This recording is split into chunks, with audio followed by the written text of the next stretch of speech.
being phased out by major airlines and businesses, all Pavlovian dog training in their own words to train us to submit it. Now suddenly, if you had an anti-Bush sticker, they would pull you over and take you to jail or ticket you or put you in a terror database. In England, they started that. It happened to me when I was over there videotaping just on the street. Now it's illegal in England to videotape anything, an act of terrorism. The police decide that if somebody can even find it on the web and use it, that way you can't videotape them brutalizing people. I mean, it's all coming into play now.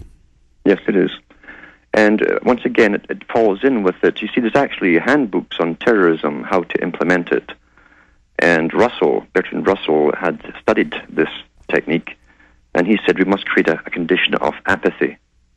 And as you say, by ridiculing people, taking away their basic, making them, dehumiliating the public, in other words, is the greatest form of creating apathy. They feel helpless, just like the prison. In fact, you get a prisoner of war syndrome. Even though you're not behind bars, you're walking in within the general public, you get a syndrome that you get in prison camps where you feel apathetic and jaded and helpless.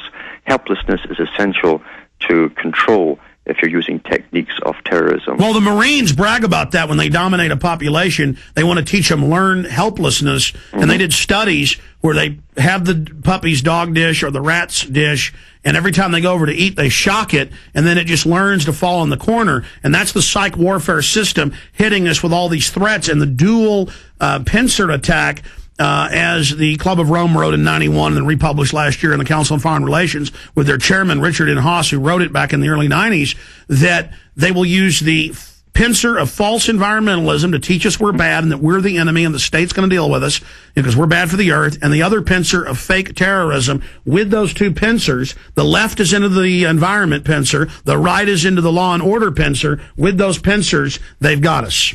Yes. And what they're doing across the world right now was another idea they dreamed up. It was called, and they actually have a group in the United States who are well funded to do so, and it's called revolutionary democracy, where they go across the world forcing countries by literally bombing them out of existence if necessary to accept this new idea of democracy. So they're standardizing the entire planet according to this agenda. And anyone who won't go along with it is simply to be obliterated. And that's what they're doing in the Middle East right now, and in Afghanistan too. Absolutely. I want to go to some phone calls, Alan, but there's a lot of other things going on in the world today. The bad news is it's very serious what's happening. The good news is we don't have a choice. We have to resist this. We have to say no to this system. I mean, are you not pleasantly pleased? Because I know I'm certainly seeing an explosive awakening. This information you and I and others are putting out is the hottest info out there right now. And it's not some fad, it's reality. It's people rediscovering reality and learning they're being bombarded by propaganda at every angle. I mean, I'm optimistic, as dark as things are, because I also know people in the elite structure themselves are becoming upset with what's happening and seeing their plan come to fruition. A lot of them are 2 or 3 generation. And, it's alluring to them to want to come over to the light side. It's very lonely for them, and some of them aren't psychopaths. They've been brought along through the system and tried to be, trained and conditioned to enjoy predatory action against their own species. But I see rebellion and resistance in every quarter. Yes, and it will have to increase and escalate as well. And there will be martyrs. There's always martyrs, and you need martyrs as well to get the public on board. And that will grow and grow, and that's what they're terrified of, in fact, is the creation of martyrs. That's the greatest way to get the public turning against the tyrants in all ages. So they're very, very careful at the moment. That's why the feds bomb themselves in Oklahoma City and bomb themselves on 9/11, because they get to become the martyrs. We've got to have men in black uniforms searching you and beating your brains out and tasering you because Al-Qaeda will get you. But suddenly they flipped it and said, there's white Al-Qaeda, there's black Al-Qaeda, and Northcom's for the American people. They're training police, there's terrorists everywhere. It's the troops that are coming home.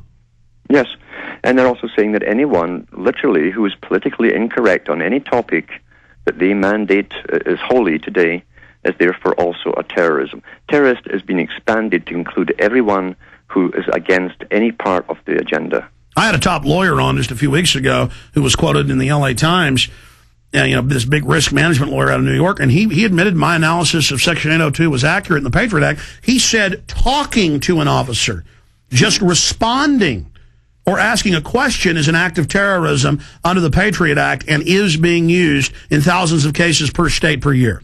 Mm-hmm. Absolutely. And right now, too, that they're passing all these various omnibus bills, and they're 1,000, 2,000, 10,000 pages long. No one reads them.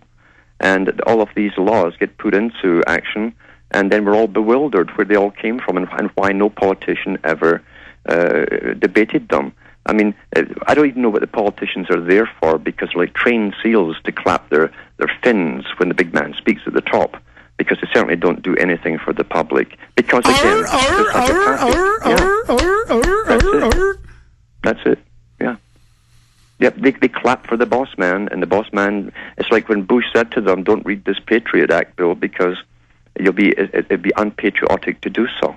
Well, notice Obama said that he was going to stop bills not being read and would pressure Congress to give 5 days for it to be read. Then he was instrumental in the first bailout as a senator, not having it read, saying we have to have it or it'll be a depression on Monday morning. And then when they passed it, it wasn't what they said it was. And then now, last week, with the federalization bill, really called the stimulus package, he said it's got to be passed. No one can read it. They weren't allowed to read it. It passed. And he said, I'm going on vacation for 4 days. I'll sign it later. Talk about gangster.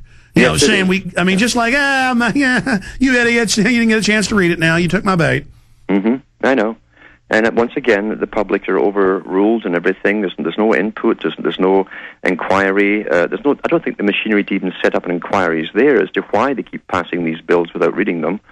But they've snuck in so much into the last omnibus bill that they put through, including the tracking and tracing of everybody in the U.S., psychological records for gun control, yeah. Psychological, and also to do with your health records and your DNA and everything else. And then notice in Canada and in Austin, Texas, and all over, they're suddenly announcing all over the world on the same day, oh, we've been finding people not guilty who were in prison because of DNA, and the police chiefs come out and say, we need to take everybody's DNA every time they're given a misdemeanor because it'll save people. They don't tell you police have been caught thousands of times using DNA samples to plant them on people. Yes.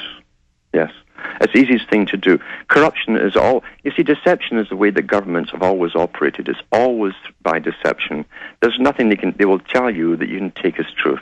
Unfortunately, but that's the way it really is. That's the hard reality of life. It's they're born liars. Hey, why do you think the Austin police chief's trying to cozy up to us while he's pushing all of this? I don't know what his particular bent will be, but I think it might end up like O'Brien when I'm in the prison cell and the door opens and he walks in and I go, "They got you too?" And he goes, "Yeah, they got me a long time ago." That's right. That's right, and they do. These people do belong, unfortunately, to associations, and again, there's all the brotherhood methods, etc. They're all fraternity members, and they do stand up for each other. They do know how to keep secrets because it helps them on their career. So we have a lot of this corruption too. To be, you cannot have a free society when you have fraternities or foundations with their own secret mandates.